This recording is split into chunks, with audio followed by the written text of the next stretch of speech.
आप देख रहे हैं अपना बिहार और आपके साथ मैं हूं विवेक। महागठबंधन की सरकार बनने के बाद बिहार में अब बीजेपी ने मिशन बिहार शुरू कर दिया है। आगाज अमित शाह करेंगे। अमित शाह अगले महीने की 23 और 24 तारीख को बिहार के दौरे पर रहेंगे और इन 2 दिनों के बिहार दौरे में उनका पूरा फोकस होगा सीमांचल। बीजेपी का बिहार मिशन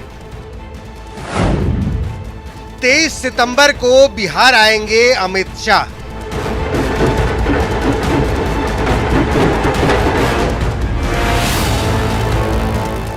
अगले महीने 23 और 24 सितंबर को केंद्रीय गृह मंत्री बिहार दौरे पर रहेंगे। इन 2 दिनों के बिहार दौरे में बीजेपी का फोकस सीमांचल पर होगा। सीमांचल में 2 बड़ी रैलियों को अमित शाह संबोधित भी करेंगे। गृह मंत्री अमित शाह जी का 23 और 24 2 दिनों का बिहार का प्रवास होगा। उस प्रवास के दौरान 23 तारीख को जहां सीमांचल के क्षेत्र में पूर्णिया में एक विशाल आम सभा होगी, वहीं 24 तारीख को किशनगंज में सरकारी कार्यक्रमों का जायजा लेने का काम करेंगे। 23 सितंबर को पूर्णिया में होगी अमित शाह की बड़ी रैली। 24 सितंबर को किशनगंज में अमित शाह जनसभा को संबोधित करेंगे। 2 महीने के भीतर अमित शाह का यह दूसरा बिहार दौरा होगा, लेकिन इन 2 महीनों में बिहार की सियासत 180 डिग्री घूम चुकी है। जुलाई में जब अमित शाह आए थे तब बीजेपी सत्ता में थी और अब विपक्ष में है।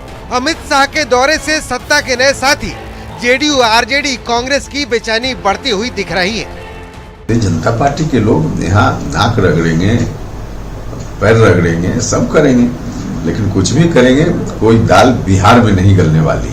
किशनगंज और पूर्णिया में उनके दौरे के बाद अगर तनाव पैदा होता है या धार्मिक स्तर पर कुछ लोगों के बीच में विद्वेष की बात आती है, तो मैं समझता हूँ राज्य सरकार का ये दायित्व है उनके दौरे पर नज़र रखे, उनके भाषण पर नज़र रखे और कहीं कोई भड़काऊ बात कह के न चले जाएं, इस पर राज्य सरकार को ध्यान देना होगा। जाहिर है महागठबंधन की सरकार बनने के बाद बीजेपी ने मिशन बिहार शुरू कर दिया है। बीजेपी की नजर सीमांचल पर है, जहां कुल 24 विधानसभा सीटें आती हैं। पटना से न्यूज 18 के लिए आनंद अमृतराज और शैलेंद्र कुमार गिरी। लोकसभा चुनाव में भले ही अभी 1.5 साल से अधिक का समय बचा है, लेकिन बीजेपी ने इसकी तैयारी शुरू कर दी है और इसके तहत बेतिया के नरकटियागंज में स्थित एक होटल में नगर के व्यवसायियों और सहकारी समितियों के साथ भारत सरकार के इस्पात राज्य मंत्री और वाल्मीकि नगर लोकसभा के प्रभारी मंत्री फग्गन सिंह कुलस्ते ने अहम बैठक की। मंत्री ने केंद्र सरकार की उपलब्धियों को गिनाया और साथ ही इस मौके पर उन्होंने कानून व्यवस्था को लेकर नई सरकार पर तंज कसा। माहौल वातावरण बनना प्रारंभ हो गया। अभी मुझे कल लोग कह रहे थे कि गोली मार दिया गया, ये कौन जिम्मेदार है? ये लाइन ऑर्डर का काम राज्य सरकार को करना पड़ता है। और इसके पहले अगर हमारे कोएलिशन गवर्नमेंट के समय में आपने देखा होगा तो हमने केवल विकास के बारे में, आम आदमी के बारे में हम बात करते हैं। एलडीसी घोटाले में जेडीयू के पूर्व राज्यसभा सांसद और वर्तमान में आरजेडी विधायक अनिल कुमार सहनी को दोषी करार दिया गया। सीबीआई ने 2013 में तत्कालीन सांसद अनिल सहनी पर बिना यात्रा किए 24 लाख रुपए यात्रा भत्ता लेने का आरोप लगाया था। दिल्ली की रावसवेनी कोर्ट ने इस मामले में अनिल सहनी को दोषी करार दिया और 31 अगस्त को सजा के बिंदुओं पर सुनवाई होगी और इस मामले में अनिल सहनी के अलावा अनूप सिंह पवार, एनएस नैयर और अरविंद तिवारी को आरोपी बनाया गया था। सीबीआई ने पीएमएलए धोखाधड़ी और सरकारी पद के दुरुपयोग का मामला दर्ज किया था। बिहार के पूर्व डिप्टी सीएम और बीजेपी राज्यसभा सांसद सुशील मोदी के वकील के जरिए खान एवं भूतत्व मंत्री रामानंद यादव को कानूनी नोटिस भेजा है। दरअसल रामानंद यादव ने सुशील मोदी पर पटना के खेतान मार्केट और लोदीपुर का निर्माणाधीन मॉल की जमीन पर जबरदस्ती कब्जा कर मार्केट के निर्माण कराने का आरोप लगाया था।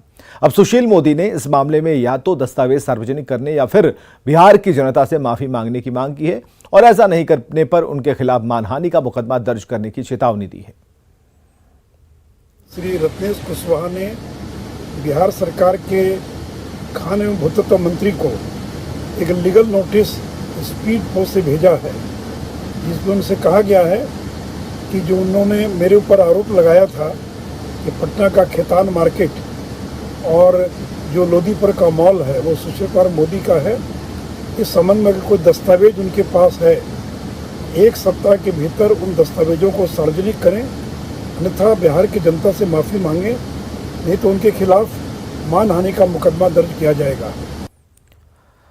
पटना के गायघाट स्थित महिला रिमांड होम की पीड़िता की वकील ने कहा कि सिर्फ रिमांड होम की अधीक्षक वंदना गुप्ता की गिरफ्तारी से हालात सुधरने वाले नहीं हैं, बल्कि रिमांड होम में अभी भी कई खामियां हैं। और साथ ही उन्होंने कहा कि पटना हाईकोर्ट की मॉनिटरिंग में चल रही जांच और कार्रवाई के जरिए यहां की व्यवस्था को दुरुस्त करना प्राथमिकता है। समाज कल्याण विभाग जो है या फिर जो रिमांड होम है उसकी स्थिति सुधर जाएगी या फिर और कुछ करने की जरूरत है इस मामले में? नहीं, सुधरनी होती तो ये डिकेड्स ऑन डिकेड्स ये मामला उठ रहा है। 2008 में भी 4 लड़कियां भागी थी। अभी भी ये रिमांड होम होने के बाद भी ये बहुत बड़ा मसला नहीं बना, लेकिन अभी भी लड़कियां मिसिंग हुई हैं वहाँ से। अभी आलमगंज थाना में एक FIR भी दर्ज हुआ है, लेकिन ये लोग कहीं से देखेंगे नहीं। इसको एक जुडिशियल माइंड और थोड़ा सा इस मैटर को बहुत बारीकी से हैंडल करनी होगी कोर्ट्स में, ताकि इसी केस के जरिए जो और भी पैरामीटर्स है उसको भी देखा जाए और चीज़ों को सुधारने की कोशिश की जाए। तो ये मेन फोकस रहेगा इस पिटीशन के माध्यम से। हाई कोर्ट जो मॉनिटर कर रही है और सिविल कोर्ट में जो मैटर चल रही हैं उसके माध्यम से हम लोग कोशिश करेंगे कि इसी में जो भी अंदर सुधार होना चाहिए उसको करवाया जाए। करेंगे तो नहीं, करवाया जाए। बारिश नहीं होने से बिहार में सूखे की स्थिति है। कृषि मंत्री सुधाकर सिंह ने कहा कि बिहार सरकार किसानों को राहत देने के लिए सर्वे करवा रही है। 1-2 दिनों में सर्वे का काम पूरा हो जाएगा और इसके बाद किसानों को मदद दी जाएगी। नुकसान बहुत भारी है। राहत हम लोग जो आपदा के जरिए राहत जो देते हैं उस पर अब हम लोग वर्कआउट कर रहे हैं कि केंद्र सरकार क्या हमको मदद करेगी, राज्य सरकार क्या मदद करेगा, उस पर वर्कआउट कर रहे हैं और जल्दी ही निर्णय लेंगे। बाकी हम लोग मानते हैं कि सूखा बहुत भयानक है। नहीं मानते हैं, किसान भी परेशान हैं, त्रासदी की स्थिति है, खुद आप इस बात को मान रहे हैं। कब तक और कितनी राहत मिलेगी किसानों को आपदा के जरिए? आपदा का 2 नियम है, हम उससे ज़्यादा देने की बात अब कर रहे हैं। कितना? एक तो है कि जिसका खेती नहीं हुआ पर हेक्टेयर उसको 6800 रुपया आपदा के जरिए देते हैं। वैशाली के राघोपुर से पटना के कच्ची दरगाह लौटने के दौरान फतुहा निवासी राजकुमार मलिक ने कारकेड रुकवाकर जेठुली घाट पर मुक्तिधाम बनाने की मांग की। सीएम जैसे ही मोटर बोट से कच्ची दरगाह घाट पहुंचे, राजकुमार मलिक ने सीएम से मिलने की कोशिश की। हालांकि सुरक्षा कर्मियों ने उन्हें रोक दिया, लेकिन सीएम ने उन्हें छोड़ने का आदेश दिया, जिसके बाद राजकुमार सीएम के पास पहुंचे और मुक्तिधाम के साथ ही फतुहा स्टेशन पर पूर्वा एक्सप्रेस और जनशताब्दी एक्सप्रेस के ठहराव की मांग की, जिस पर सीएम ने कार्रवाई किए जाने का आदेश दिया।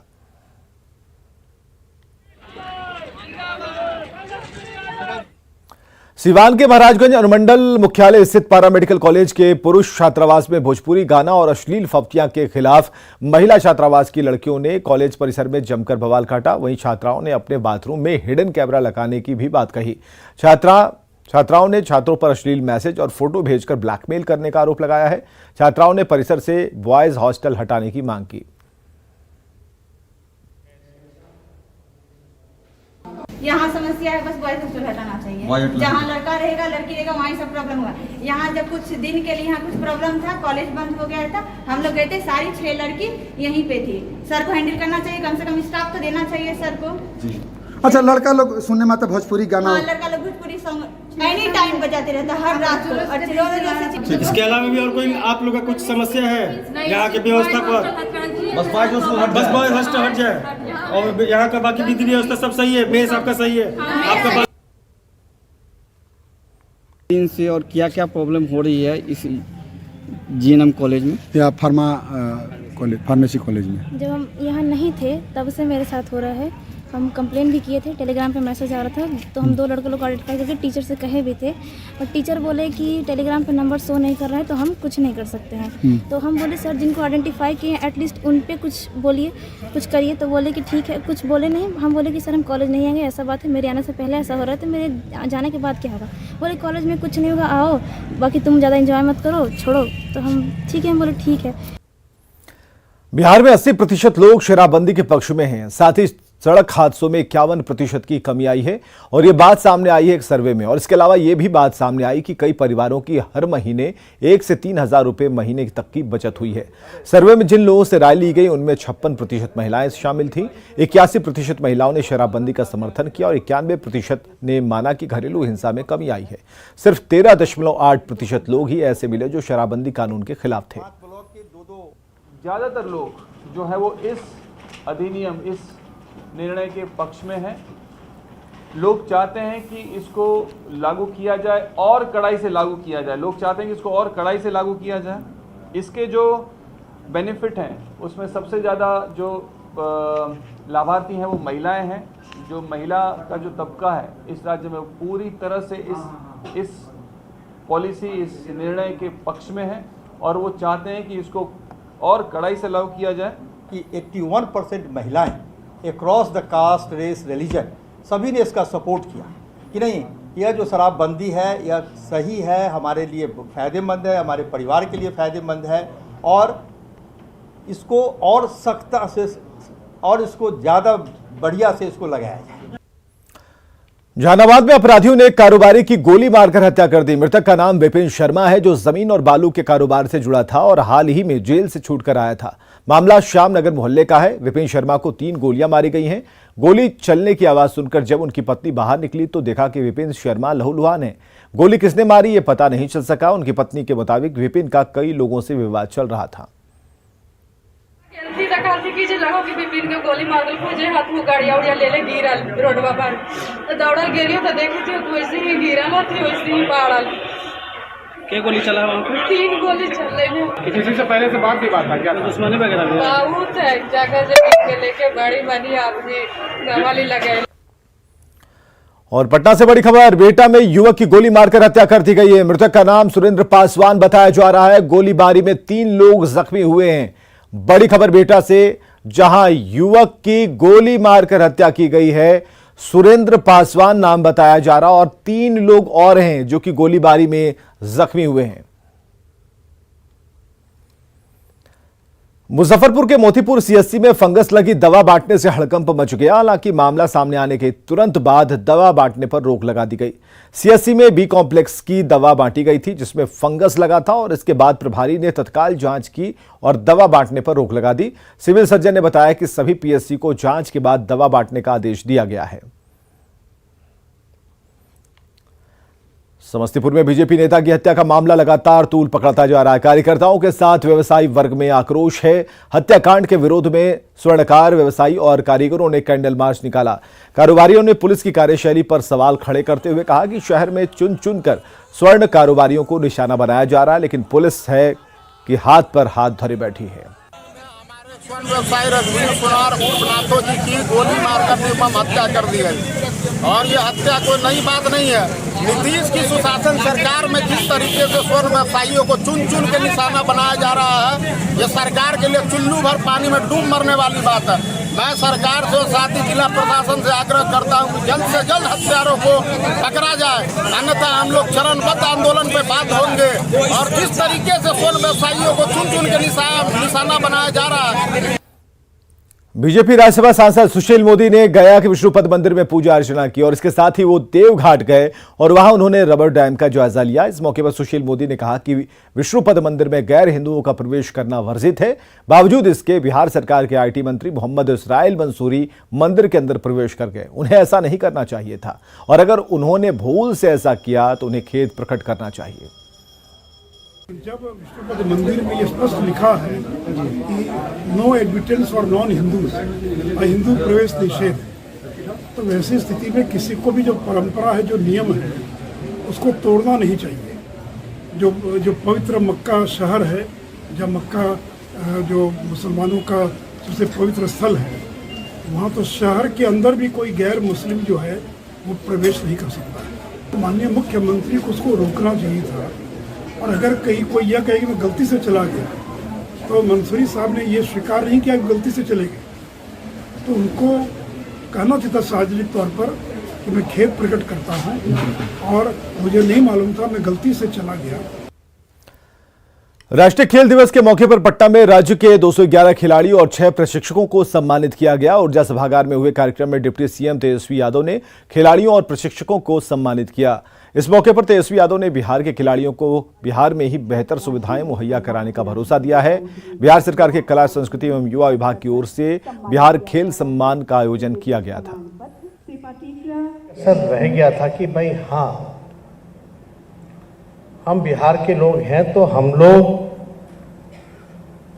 और एक नई जिम्मेवारी हमारे कंधे पे दी गई है, एक मौका हमको मिला है, तो हम लोगों को तो मिला नहीं खेलने का बिहार से, लेकिन ये अवसर, ये मौका जो मिला है, कम से कम हम इतना जरूर करेंगे कि बिहार के लोगों को बिहार से खेलने का मौका मिले, उनको एक सुविधा, एक बेहतर वर्ल्ड क्लास इंफ्रास्ट्रक्चर मिले, वर्ल्ड क्लास कोचेस मिले, फैसिलिटीज मिले, ताकि बिहार का भी युवा, अभी देखिए पैरा ओलंपिक में गोल्ड मेडल जीत के आ रहा है, कितना खुशी का बात है। कोई लोग सोचता था पहले। राष्ट्रीय खेल दिवस के मौके पर पटना में बिहार खेल सम्मान समारोह में टोक्यो पैरालंपिक में स्वर्ण पदक जीतने वाले वैशाली के प्रमोद भगत को 1 करोड़ और कांस्य पदक जीतने वाले शरत कुमार को 50 लाख रुपए, वहीं बर्मिंघम कॉमनवेल्थ गेम्स में सिल्वर मेडल जीतने वाली 4 सदस्यीय भारतीय मेंस टीम में शामिल चंदन कुमार को 20 लाख की राशि और प्रशस्ति पत्र देकर सम्मानित किया गया। तीनों खिलाड़ियों से बात की विनीता मिश्रा ने। राष्ट्रीय खेल सम्मान दिवस के मौके पर बिहार के 3 बड़े चेहरे, यानी 3 ऐसे खिलाड़ी जिन्होंने बिहार का नाम रोशन किया है, उन्हें सम्मानित किया गया है। ये तीनों खिलाड़ी बिहार का नाम रोशन करते नजर आए हैं। आपको बता दें कि ये तीनों बिहार के हैं और पैरा ओलंपिक और कॉमनवेल्थ गेम में इन्होंने गोल्ड मेडल और कांस्य पदक जीते हैं, जिन्हें आज बिहार राज्य खेल सम्मान के तहत 1 करोड़ 50 लाख और 20 लाख अलग अलग नगद राशियों से सम्मानित किया गया है। तो सबसे पहले हम आपको प्रमोद भगत से मिलाते हैं, जो गोल्ड मेडलिस्ट हैं, और यहाँ पे 1 करोड़ राशि से इन्हें डिप्टी सीएम तेजस्वी यादव ने सम्मानित किया है। प्रमोद, सबसे पहले बहुत बहुत बधाई आपको। बहुत बहुत शुक्रिया और बहुत खुश हूँ मैं। आज बिहार का नाम आपने रोशन किया है, गोल्ड मेडल तो लेकर ही आए, आज इतनी बड़ी राशि, इतना बड़ा सम्मान कैसा लग रहा है? डेफिनेटली बहुत ही खुशी लग रहा है, और बिहार का नहीं बल्कि मैंने पूरे देश का और हर एक खिलाड़ी का ये सपना होता है कि अपने। और आगे देखिए जोहार झारखंड।